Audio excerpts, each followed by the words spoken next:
Всем добрый день, с вами Алаптай Хайталы с Республики Саха-Якутия.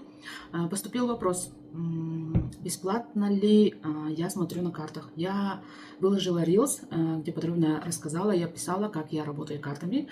Вот, отвечаю на этот вопрос. Что делают люди, которые работают с тонким миром? Они постоянно что делают? Развиваются. Для развития что нужно? Надо ездить по местам силы. Мы съездили, лично я съездила в Киргизию, Алтай, 2 раза в Сатахаята, Аймякон, Хармахаята, Тейерхая, еще, наверное, еще что-то забыла. И все поездки, что делается? Все это не бесплатно. Для развития нам нужны средства.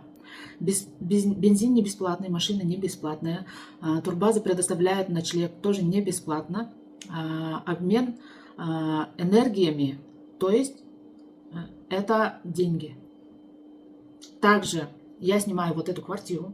Также мне надо каждый день кушать, детей кормить, платить за свет, воду. Тоже никто не бесплатно нам ничего не предоставляет. Вот.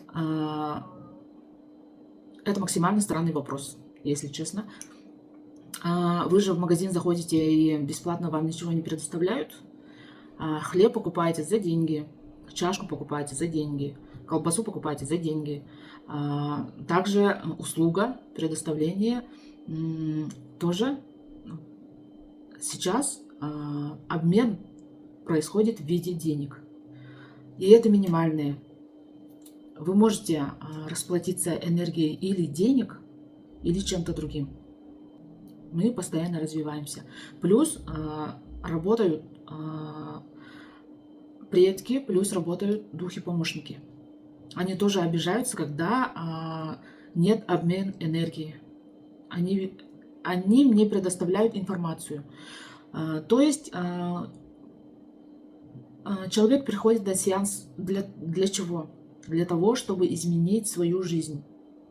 То есть ваши предки подсказывают вам на самый наиболее выгодный вариант в вашем случае. То есть ваша жизнь изменится в лучшую сторону, если вы сделаете так, как они вам подсказали. Самый хороший поступок, самый великий – это изменить жизнь людей в хорошую сторону. Тут подсказки от рода предоставляю не только я, то есть я проводник. А работают предки плюс духи-помощники. Вот они тоже хотят хоть какое-то вознаграждение. Вот, надо помнить всегда об этом. То есть вы приходите не к одному человеку, а за мной тоже стоят и духи, и предки, и их немало. Вот так вот. Развернутый ответ на этот вопрос. Всем хорошего дня.